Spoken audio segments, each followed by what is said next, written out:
जिनकी उंगली पकड़कर मैंने चलना सीखा था, श्रद्धेय सुरेंद्र यादव जी जो इस जनपद के पूर्व सांसद थे। आप लोगों ने श्रद्धा सुमन अर्पित करने आए। मेरे परिवार की तरफ से, समाजवादी पार्टी की तरफ से आप सबका मैं हृदय से आभार व्यक्त करता हूँ। साथियों, यहाँ पर राजनीतिक बात हो रही थी। मैं बहुत छोटा हूँ, मेरी उम्र उतनी बड़ी नहीं है जितने जब सांसद जी सांसद से तो हम लोग बहुत छोटे थे। हम उनके संघर्षों के बारे में बहुत कुछ नहीं जानते, लेकिन मैं आपसे कुछ गैर राजनीतिक बातें करना चाहता हूँ।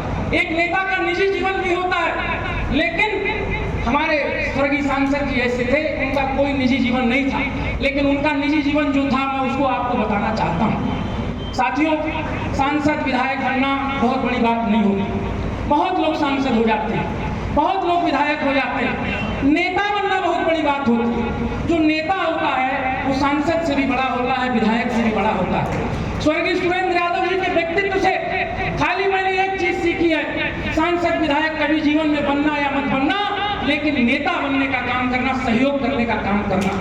साथियों, आदरणीय रामदर्श यादव जी बैठे हैं, आदरणीय अब्दुल कलाम साहब भी विधानसभा के 3 बार सदस्य रहे। एक छोटी सी बात पर मैं आप लोगों को बताना चाहता हूँ। बहुत भावुकता वाला, बहुत अच्छी बातें लोग कर रहे थे, मन में बड़ा दुख भी हुआ और भावुकता है, मन में आंसू आ रहे थे। जीवन में हम कभी रोते नहीं, साल में एक बार ऐसा वक्त आता है कि आंखों से आंसू आ जाते हैं। हम आपसे कहना चाहते हैं, हमारे नाना जी पूर्व सांसद रहे। जो आदमी सांसद होता है उसको रेलवे की 2 टिकट फ्री में मिलते हैं। मैं आपको बताना चाहता हूँ, राजनीति को समझिए।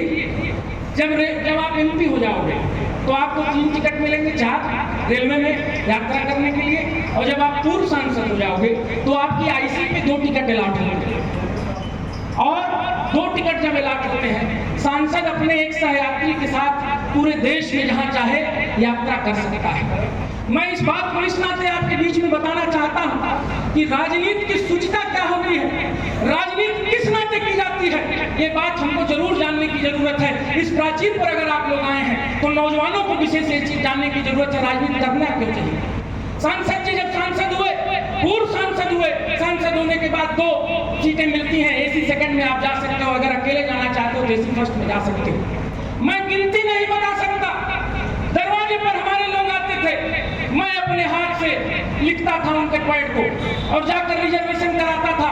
कोई कहता था सांसद जी हमको एम्स में दिखवा दीजिए, कोई कहता था सांसद जी हमको PGI में दिखवा दीजिए, कोई कहता था सांसद जी हमको मेरठ लेके चल के दिखवा दीजिए, कोई कहता था सांसद जी हमको मद्रास चलकर दिखवा दीजिए। मैं आपको बताना चाहता हूँ, अपनी पत्नी को मृत्युशैया पर छोड़कर चले गए, लेकिन कोई आया और उसने कहा कि मुझे मुंबई दिखवा दीजिए। मैं जाता था, टिकट करा कर लाता था और वो मुंबई तक उसको दिखवाने ले जाने का काम करते थे। मैंने एक दिन पूछा, आप अपनी दवा नहीं करा पा रहे, मैं उनके परिवार का था, साथ में रहता था, आप कमजोर होते जा रहे हैं, नानी की हमारी तबीयत खराब है, आप उनके बारे में कभी नहीं सोचते।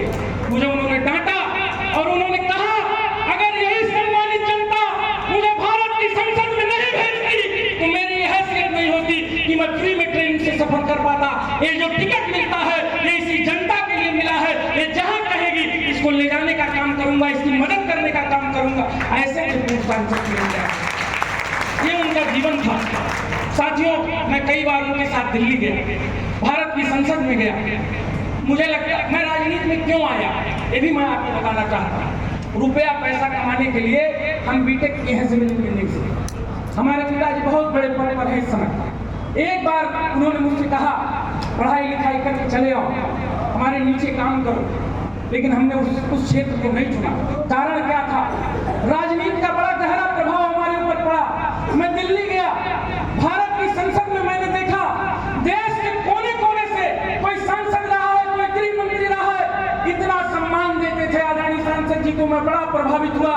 मुझको लगा कि जीवन में अगर सम्मान कहीं मिल सकता है तो राजनीति के माध्यम से मिल सकता है। इसी नाते आदरणीय सांसद जी की प्रेरणा को लेते हुए हम लोग भी राजनीति में उतरे हैं। साथियों, हम ये बात आपसे इस नाते कहना चाहते हैं, जीवन में पद प्रतिष्ठा पाना बहुत गौरव का विषय नहीं है। उस पद को अनुकरण करना, उसका अनुसरण करना, लोगों की मदद करना, लोगों के काम आना, यही राजनीति का असली मतलब है। और इस प्रीमियम को, अपनी पहचान को मैं दुनिया से नहीं पूछना चाहता। मैं बताना चाहता हूँ कि अंतिम वक्त तक खाली 1 हफ्ता बिस्तर पर अपने वो रहे। मैंने सेवा किया था उनका। 1 हफ्ते के जीवन में खाली वो जमीन पर बिस्तर पर अपने रहे, नहीं तो जितने दिन उनका जीवन था, MP नहीं रहे, MLA नहीं रहे, लेकिन जनता के बीच में सर्व सुलभता से लोगों के बीच में लोगों का काम करने का काम किया। आदरणीय सुबोध यादव जी बैठे, एक आदमी अभी मुझसे चर्चा कर रहा था, इनके पिताजी स्वर्गीय भालचंद्र यादव जी 20 लोकसभा क्षेत्र से पूर्व सांसद रहे। उन्होंने देखा कि आप भी बैठे हैं, मुझे किनारे ले गया, कहा भाई बहुत अच्छी बात है आप लोग बैठे हैं। शायद वो एक घटना का हमसे जिक्र करने लगे। स्वर्गीय भालचंद्र यादव जी की तबीयत खराब थी, आदरणीय गौहर अली खान साहब बैठे हैं, वो अभी इस बात की जिक्र करने लगे तो मैं आया जिक्र तो मैं आपको बता देता। स्वर्गीय भालचंद्र यादव जी की तबीयत खराब थी, वो दिल्ली में मेदांता अस्पताल में भर्ती थे। किसी ने बताया सांसद जी और भालचंद्र जी की तबीयत खराब है और उनको चल के देखने की जरूरत है। उन्होंने फोन किया, कहा कि आदरणीय अध्यक्ष जी, उस समय अध्यक्ष थे गौहर अली खान साहब, आप लोग उनके साथ गए और मैं आपसे बताना चाहता हूँ, राजनीति में दूरियां किसी से प्रतिस्पर्धा लगी रहती है, कोई कभी किसी के साथ रहता है, कोई कभी किसी के विरोध में रहता है। इसका ये मतलब नहीं है कि संबंध लोगों के खत्म हो जाते हैं। अभी ये बात तो चर्चा कर रहे थे, ये बात इस नाते मैं कहना चाहता हूँ कि हमको सीखने की जरूरत है। जब दिल्ली में हो गए, स्वर्गीय सांसद जी को देखा, दोनों लोग स्वर्गीय हो गए, तो दोनों लोग एक दूसरे को देखकर रोने लगे। आदरणीय गौहर अली खान साहब गवाह हैं, हुआ होगा राजनीति में कभी कोई किसी कालखंड में किसी से कोई बात को लेकर मनमुटाव हुआ होगा, लेकिन इस घटना से हमको ये सीखना चाहिए कि जीवन में राजनीति को अलग कर निजी संबंधों का सदैव महत्व देने की जरूरत है और एक दूसरे का सम्मान करने की जरूरत है, तभी हम राजनीति में कुछ कर सकते हैं। ये बात इस नाते हमने कही क्योंकि ये घटना घटी थी किसी जमाने में, अगर ये घटना नहीं घटी होती तो शायद ये बात हम नहीं कहते। तो इस नाते साथियों, मित्रों, दोस्तों, बड़े बुजुर्गों, नौजवान साथियों, हम सबका सम्मान करते हैं, आभार व्यक्त करते हैं। हम इतना कहना चाहते हैं, जीवन में राजनीति में अगर कुछ करना चाहते हो तो सम्मान सबका करना सीखो, मदद करना सीखो। अंतिम बात कहकर अपनी बात को खत्म करता हूँ। सांसद जी कहा करते थे, तूने चाहा ही नहीं हालात बदल सकते थे, तेरी आंखों के आंसू मेरी आंखों से निकल सकते थे, तुम तो ठहरे ही रहे झील के पानी की तरह, दरिया बनते तो बड़ी दूर निकल सकते थे, बड़ी दूर निकल सकते थे। अपने जीवन में इस बात को आत्मसात करने की जरूरत है। एक बात और कहकर उनके विचारों पर मैं आपको एक बात और कहना चाहता हूँ। हमारे मामा आदरणीय श्री अमिताभ यादव जी कोहली से चुनाव लड़ रहे थे ब्लॉक प्रमुखी का। ब्लॉक प्रमुखी के चुनाव में क्षेत्र पंचायत सदस्य लोग वोट देते हैं, आप लोगों को पता होगा। चुनाव हुआ, हमारे मामा चुनाव हार गए। एक माइनॉरिटी के एक हमारे PDC थे, उन्होंने वोट नहीं दिया, दुर्भाग्यवश किसी भी कारण से नहीं दिया, कोई बात नहीं, वोट नहीं दिया। 6 महीने के अंदर उनकी पत्नी को बड़ा गंभीर रोग हो गया, इतना गंभीर, इतना असाध्य रोग हो गया कि वो दवा कराने में असमर्थ रहे। किसी ने कहा कि आप सांसद जी के पास चले जाओ, वो आपकी मदद करेंगे। उन्होंने कहा मैं किस मुंह से मैं उनके पास जाऊं, मैंने तो उनके बेटे को वोट नहीं दिया। उन्होंने कहा आप चलो, मैं कहता हूं आपकी मदद करेंगे। वो व्यक्ति आए और उन्होंने कहा आदरणीय सांसद जी, मेरी पत्नी को कैंसर हो गया है और मेरे पास दवा कराते कराते मैं अपना खेत बेच चुका हूँ, मैं कैसे इसकी मदद करूं और मैं आपसे किस मुंह से कहूं मैंने आपके बेटे को वोट नहीं दिया। उन्होंने कहा चुनाव खत्म हो गया, आपने वोट दिया या नहीं दिया, आप मेरे भाई हो, आप मेरे साथी हो, आप बताओ आपकी क्या मैं मदद कर सकता हूं। उन्होंने कहा प्रधानमंत्री राहत कोष से अगर आप मेरी मदद करा देते तो दिल्ली के एम्स अस्पताल में मेरी पत्नी का इलाज हो जाता। सांसद जी दिल्ली गए, प्रधानमंत्री ऑफिस में, PMO ऑफिस में गए, 6 लाख रुपए की मदद उस समय उस व्यक्ति की जिसने उनके बेटे को वोट नहीं दिया था। आज अगर कोई करता तो लोग गोली चला देते, लेकिन मदद करने का काम नहीं करते।